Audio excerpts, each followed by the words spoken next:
They do not want you to think too much. That is why our country and our world has become so proliferated with entertainments, mass media, game shows, television shows, amusement parks, drugs, alcohol, and every kind of entertainment to keep the human mind entertained.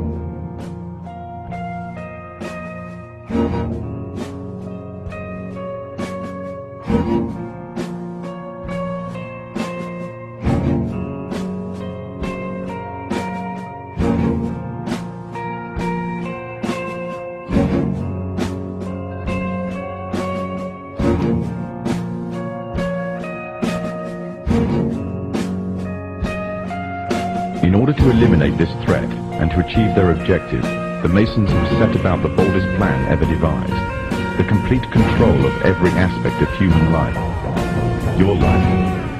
And the weapons they are using against you are in your very homes, entertaining you and your children, and gradually indoctrinating you without you even realizing. In today's society, people are spending more and more time engaged with modern media.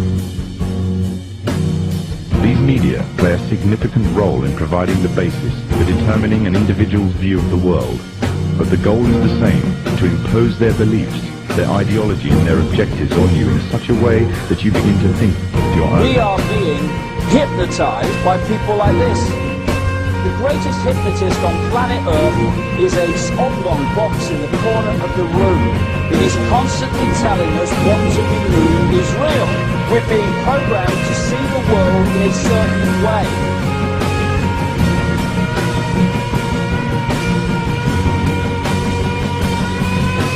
What's the reason you not hear this kind of truth on the media in general? It's because the media is controlled. What it essentially amounts to here is that all the top media officials are members of these clubs, Council on Foreign Relations, Tri-Letter Commission, Bilderberg, and so on, whose goal is to bring about this new world order. Well found, it was only necessary to purchase the control of 25 of the greatest papers.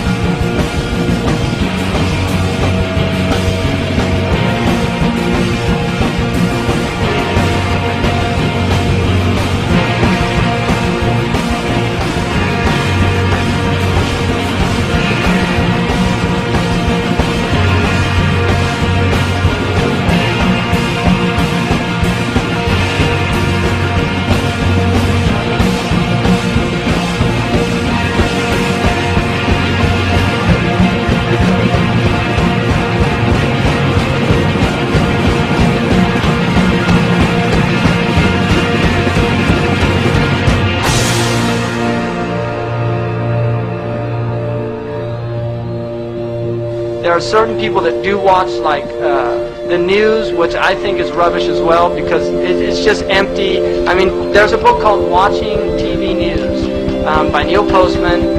Very clearly articulates the fact, this guy's a PhD in communications theory at Columbia University, that you don't learn anything on the news.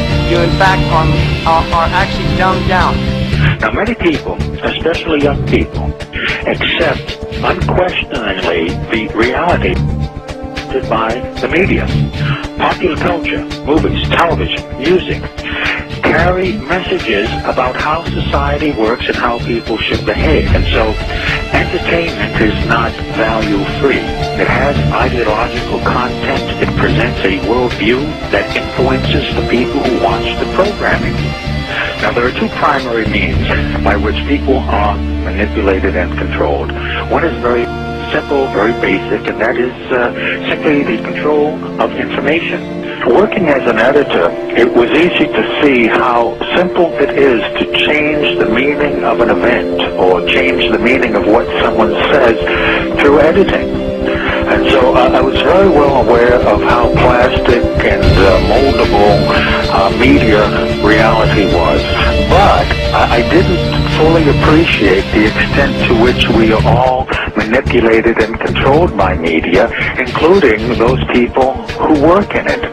Using television as the prime example of how mental programming and mind control works. Television is the most powerful weapon of psychological warfare in history. In fact, the ultimate control is to control people without their conscious awareness. Again, television is a prime example.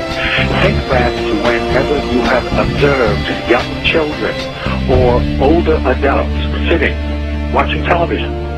They have this glassy-eyed, vacant look in their eyes because they are in a trance state, in a hypnotic state of mind. We don't see it consciously, but subconsciously, the repeating visual pattern of the flicker induces the trance state. And that's the basic principle behind hypnotic programming, is that you get the subject to focus the attention of the conscious mind on one of the five senses. So in the case of watching television, we're talking about the sense of sight and the flickering image. In the case of sound, any repeating sound pattern will induce the trance state. Now, why this is important is that we are more suggestible to mental programming during this state of mind than at any other time.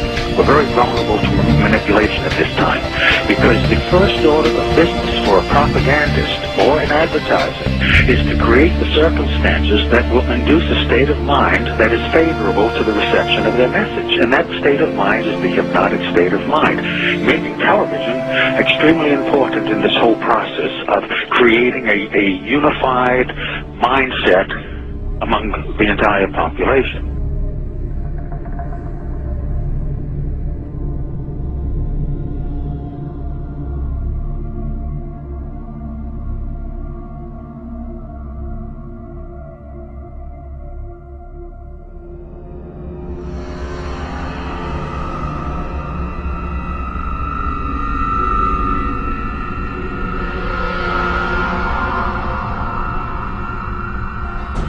The Crookes version of the cathode ray tube would become the most fundamental component in the development of television, devised 40 years later by the Scotsman John Logie Baird.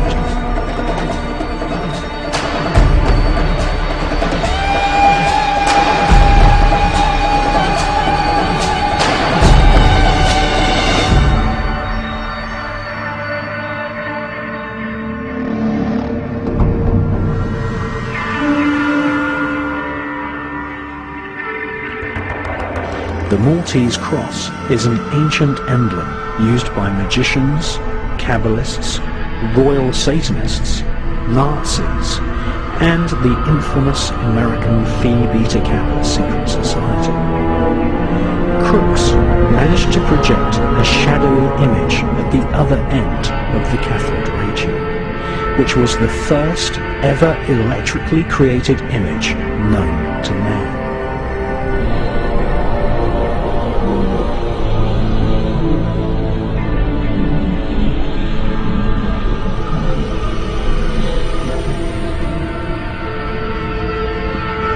In his memoirs, Sir William Crookes said that it might be possible for spirits to influence streams of tiny particles, an invention which would eventually enslave and hypnotize the entire world, was inspired in part by research into the spirit world.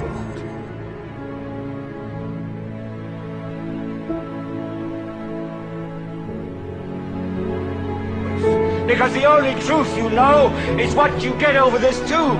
Right now, there is an entire generation that never knew anything that didn't come out of this tube. This tube is the gospel, the ultimate revelation. This tube can make or break presidents, popes, prime ministers. This tube is the most awesome goddamn force in the whole godless world. And woe is us if it ever falls into the hands of the wrong people. We deal in illusions, man. None of it is true. But you people sit there day after day, night after night, all ages, colors, creed. We're all you know. You're beginning to believe the illusions we're spinning here. You're beginning to think that the tube is reality and that your own lives are unreal. You do whatever the tube tells you. You dress like the tube. You eat like the tube. You raise your children like the tube. You even think like the tube. This is mass madness, you maniacs. In God's name, you people are the real thing. We are the illusion. So if you want the truth, go to God.